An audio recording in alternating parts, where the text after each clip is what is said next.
Welcome to the tutorial on advanced research and citation techniques. This tutorial will discuss some search engines besides Google that you can use to research your stories, some online search techniques you can use even on Google, and some appropriate citation methods for your sources. The key to doing good online research is to know where to look for information, such as by learning what databases exist for different kinds of information, and knowing how to effectively search for data within each search engine. If you can learn how to do that, then you will successfully and efficiently be able to conduct free online research for your stories. There are a number of search engines that you can use besides Google. DirectSearch.net provides lists of search engines organized by different categories, such as health databases, weather databases, job databases, and much more. Who is John Doe is another helpful website that allows you to investigate individuals easily. This website will provide you with links to tons of databases that will list individuals' birth records, addresses, legal records, work experience, and social networks. Portico is a similar website that is a collection of search engines that will link you to publicly available information, such as various media outlets, international websites, and business databases. If you are looking to do some library research, though, and you don't want to use the full-sale library databases, then consider using free online resources like the Internet Public Library, the Library of Congress, or Google Scholar.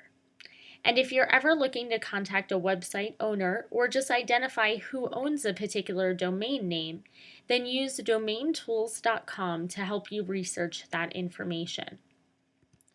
For a list of almost every media outlet that exists in the nation, check out ABYZ News Links. This website will help you find local news outlets, contact news outlets, and identify the different kinds of media organizations that exist. It can also be helpful to search for local businesses on Google by using Google's local search engine or by using the general Google search engine but adding the word nearby to your search. However, be sure you have set your location on Google before you search for anything nearby. Otherwise, you might not be satisfied with the results you receive. If you're looking for multimedia elements such as images, then there are a number of different helpful search engines you can use. These search engines that you see on this slide can be used to access public domain images you could use in your articles or use to help you research stories. Just be sure to double check that this information is in the public domain and be sure to properly attribute all of the images you use, and only use them for the purposes they're licensed for. To identify where an image came from, use a reverse image search, like TinEye, which will tell you the original source of a picture you've uploaded to the website. To locate someone's social media accounts and recent posts on those social media platforms, use socialsearcher.com, which will allow you to search for someone's Facebook, Twitter, or other social media profile simultaneously. When researching your articles and determining what has happened over time, conduct some research on Google's timeline search engine, which will show you information on a timeline so that it's easy for you to see how things have evolved over the years.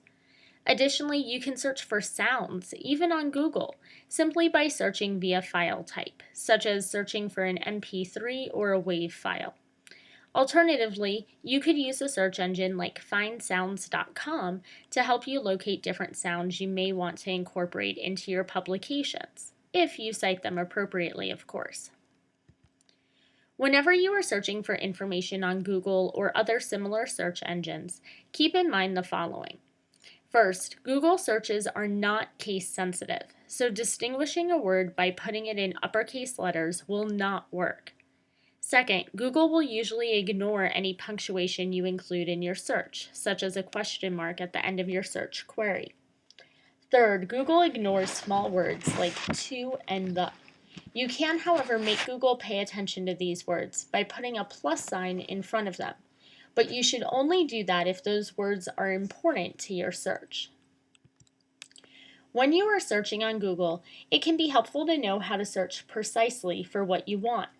For example, if you want two terms to both appear in your search results, then be sure to use the word "and" in between the terms you want to appear, or use a plus sign in between the terms. If you only need one of two potential terms to appear in your search results, which could be the case if there are different ways to phrase something you're searching for, then you will want to put the word "or" in between the phrases you are researching. You can also use the pipe symbol to accomplish the same thing. To exclude a term from your search, place the word "not" in front of whatever you do not want to appear in your search results, or place a minus sign in front of that phrase, so that Google knows to exclude that term from your search results. To search for terms that are synonymous with the term you entered in your search, place the tilde symbol right before the word you want to find synonyms for. This can be extremely helpful if you're not completely sure how other people may have phrased the thing you are searching for, or you think people would have phrased it multiple ways.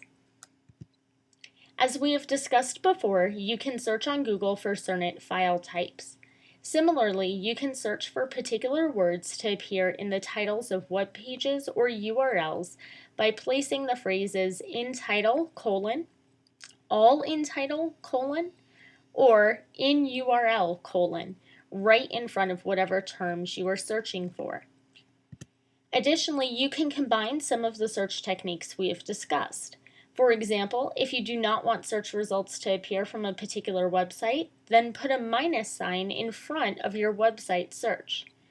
If you want to have Google find results for you that include specific words, but you don't care what word appears between those specific words, then use the wildcard symbol of an asterisk in the place where you do not care what word appears. And if you're looking for the official website of someone or something, then put the word "official" at the end of your search so that you can avoid all the fan pages. Doing that will save you time since you won't have to filter through tons of search results to determine which website is a fan page and which website is an official page.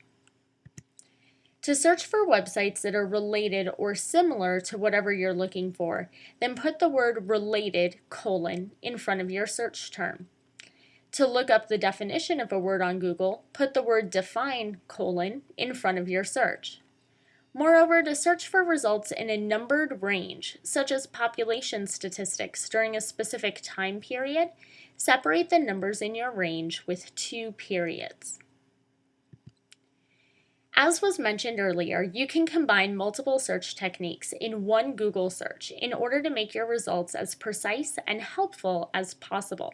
Don't be afraid to experiment with how to do this and try new things so that you can save yourself lots of time when it comes to evaluating all the search results you get.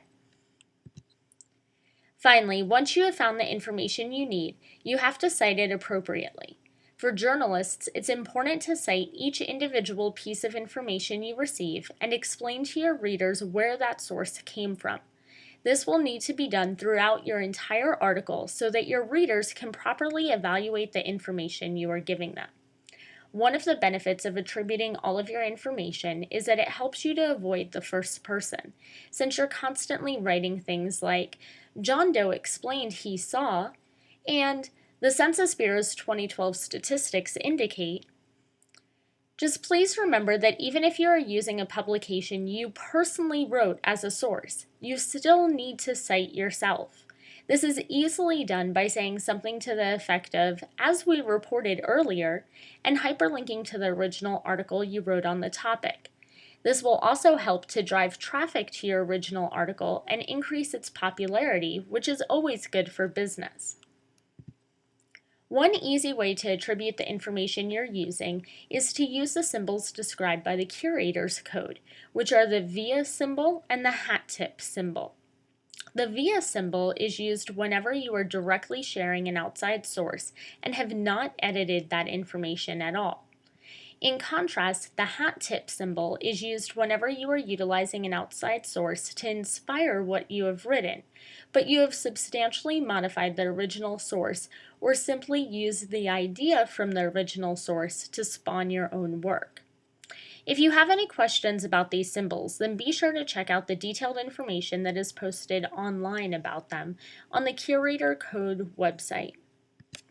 With time and practice, you'll get used to doing in-depth internet research, and citing your sources appropriately will simply become an automatic part of your journalistic skills. Thank you so much for listening, and good luck researching information online.